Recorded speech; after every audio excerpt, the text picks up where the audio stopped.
예, 이어서 국내 정치권 상황 살펴보겠습니다. 오늘 함께할 패널은 김진 전 중앙일보 논설위원, 최인호 전 더불어민주당 의원입니다. 어서 오십시오. 안녕하십니까. 반갑습니다.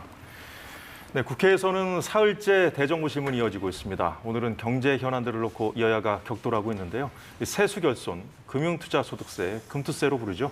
금투세 폐지 여부, 그리고 민주당이 추진 중인 전국민 25만 원 지원법 등이 주요 쟁점이 되고 있는데요.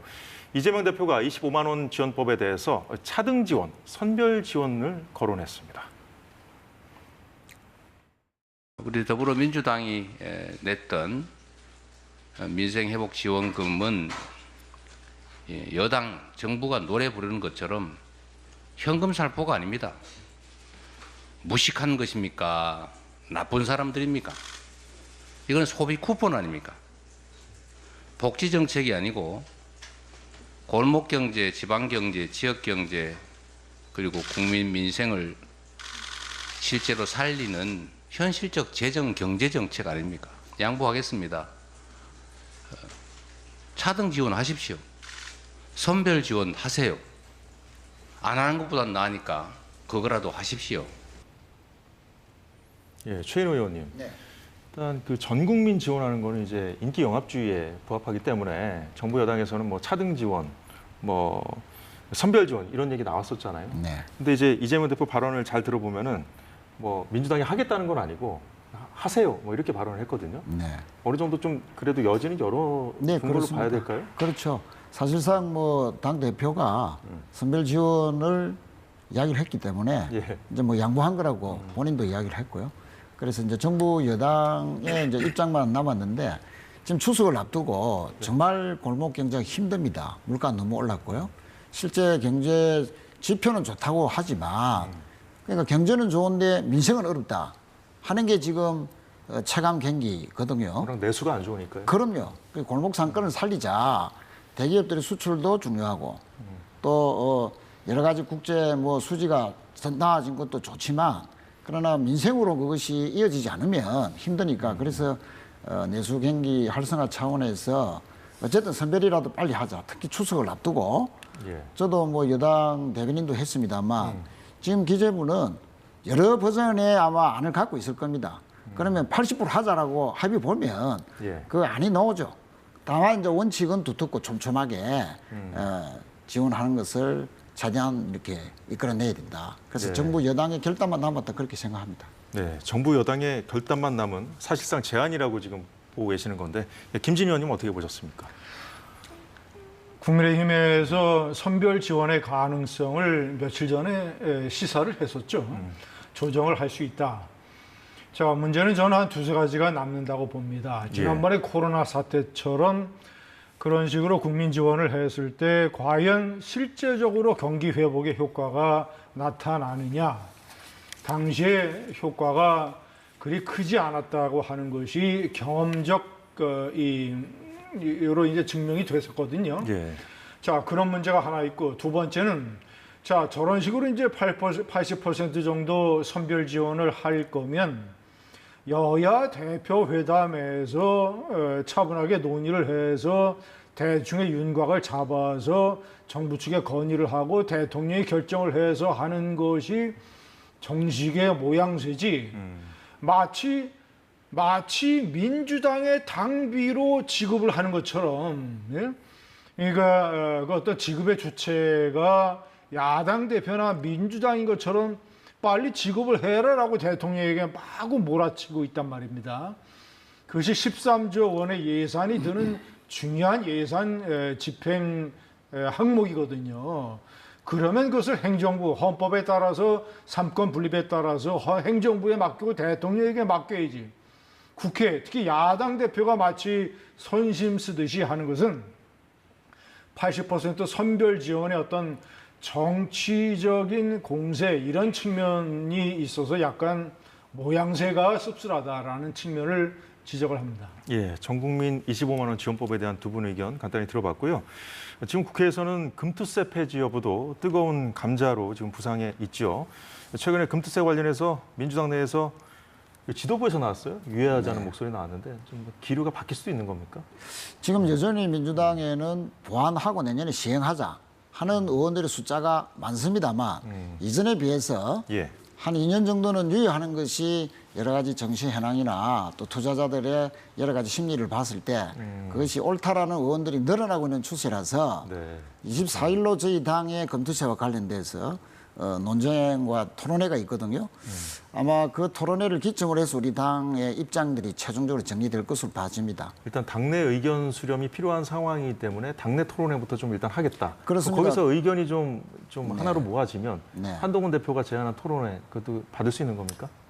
뭐 필요하면 할 수 있겠죠. 다만 이제 여당에서 너무 폐지만 이야기를 하지 말고 현실적으로 아니 소득 있는 곳에 세금 있다라는 조세 정의 원칙도 있지 않습니까? 또 그런 측면에서 원론적으로 주장하는 야당 의원도 우리나라 많기 이제 거래세가 때문에 이미 있기 때문에 거래세는 이중과세다 계속 이런 폐지해 지적도 왔거든요. 줄여왔지 않습니까? 그런데 이제 금투세가 이제 도입이 되면 거래세는 이제 폐지하는 방향으로 가죠. 그런데 그 부분도 이제 미리 조정을 해야 되겠죠.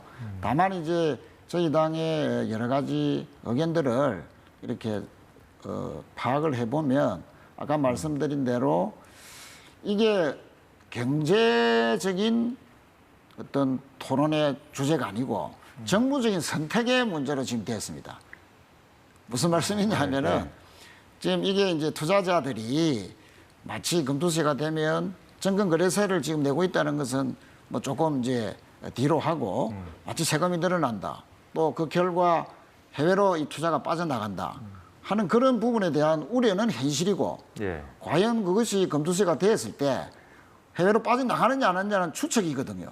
될 수도 있고 안 될 수도 있는 그런 이제 예견의 영역이기 때문에 현실과 예견의 영역 사이에서 정부적인 선택이 남은 것 같은데 아마 계속 의원들이 유예 쪽으로 조금 늘어나는 추세라서 24일 예. 하여튼 토론회가 상당히 주목된다 그렇게 보고 있습니다. 우리나라의 지금 개인 투자자 수가 1,400만이라고 그래요. 그래서 네. 아마 그 투자자들의 여론을 무시할 수가 없을 텐데 야당도 마찬가지고요.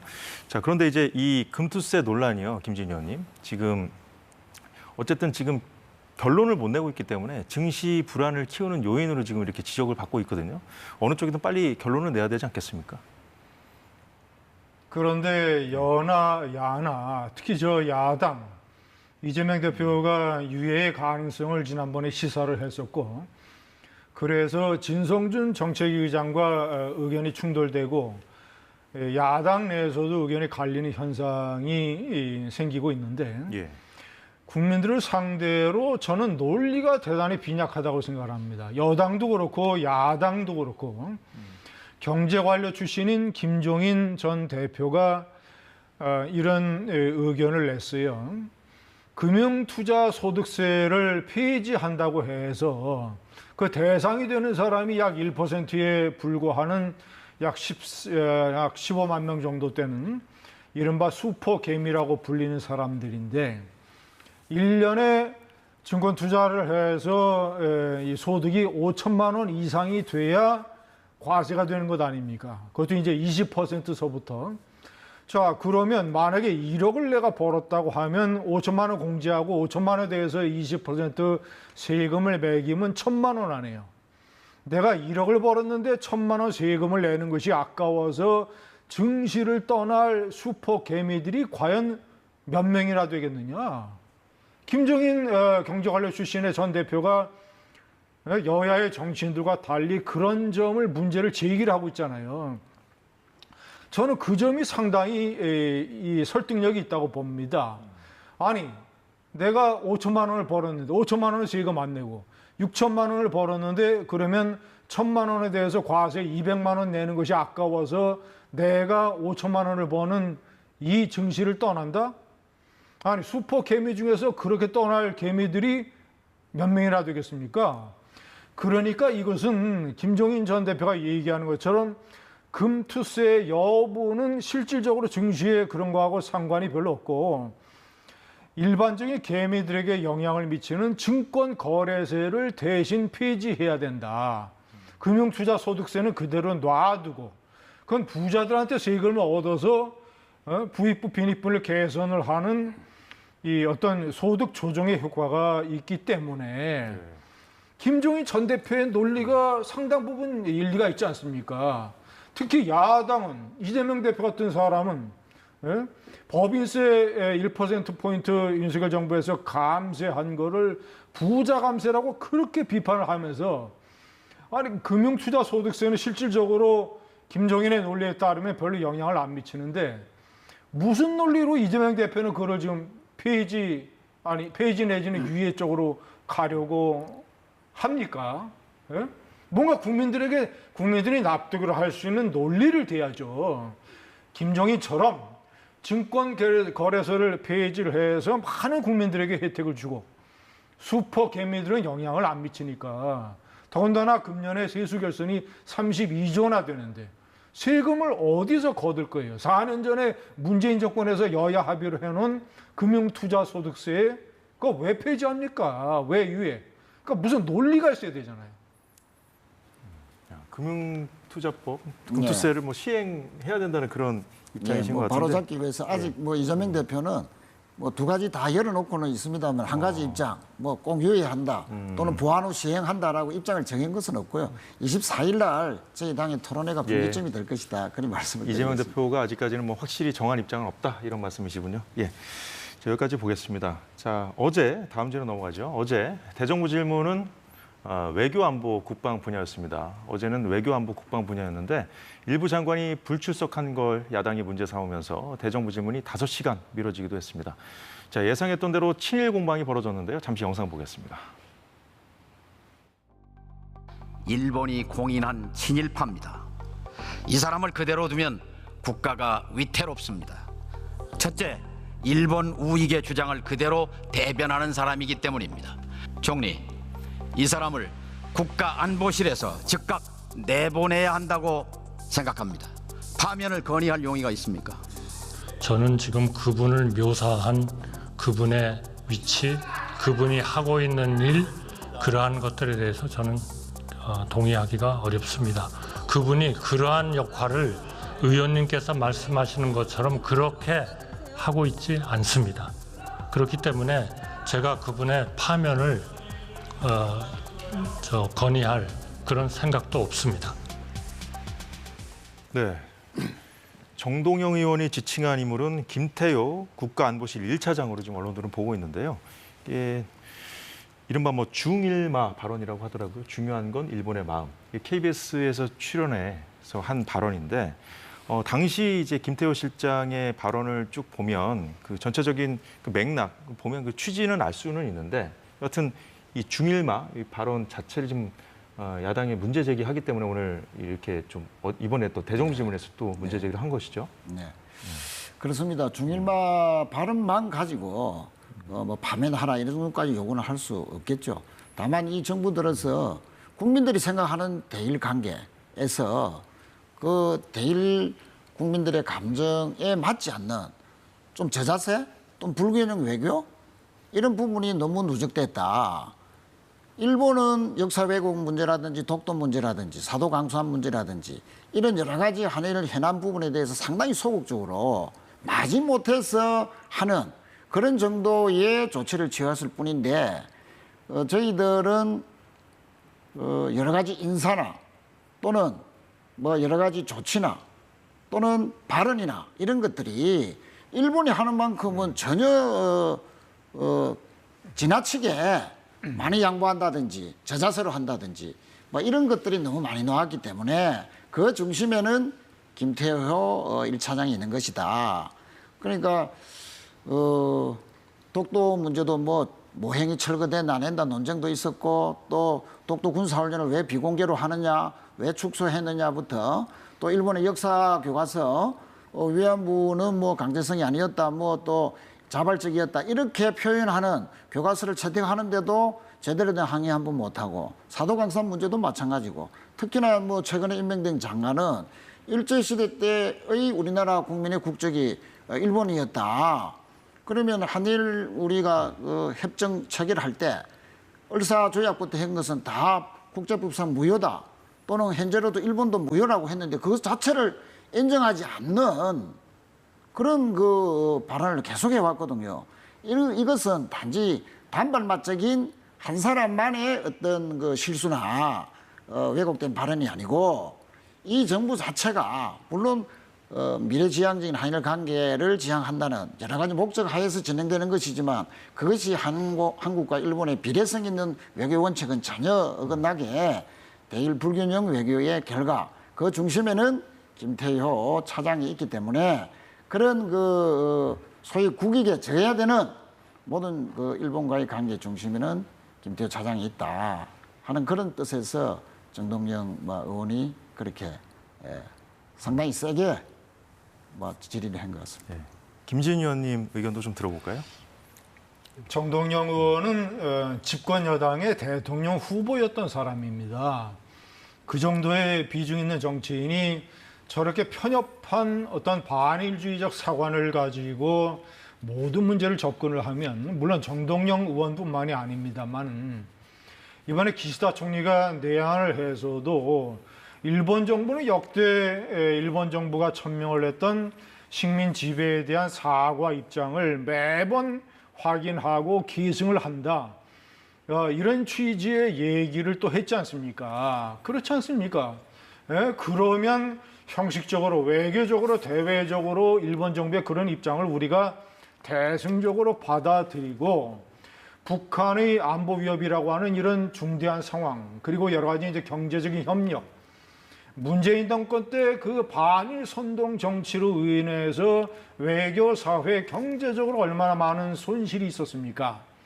그런데 윤석열 정권 들어서 1인당 국민소득이 일본을 추월을 하고 올해의 한국의 수출의 액수가 사상 최초로 일본이 한국보다 2배나 3배 정도 나라가 큰 나라인데도 불구하고 총 수출 액수를 올해 일본을 초월을 하는 이런 엄청난 극일적 효과를 지금 기록을 하고 있어요. 김태효 차장의 얘기는 중일만은 중요한 것은 일본의 마음이다. 형식적이고 외교적인 사과는 지금까지 다 받아냈으니까 중요한 것은 일본이 진정으로 한일 관계를 중요하게 만들 수 있는 유인, 그것은 일종의 극일이다. 한국이 실력을 보여줘서 일본보다 앞서고 일본이 그런 한국을 붙잡고 경제 협력과 외교 협력을 해야 되겠다는 마음을 만드는 게 중요하다라고 하는 것이 그것이 외교적 국가적 통치의 쉽게 얘기하면 지혜로운 방법 아닙니까? 언제까지나 식민 지배 왜 위안부 이런 것에 우리가 과거에 얽매여 가지고 미래의 발목을 잡는 이런 외교 안 하겠다 말이지.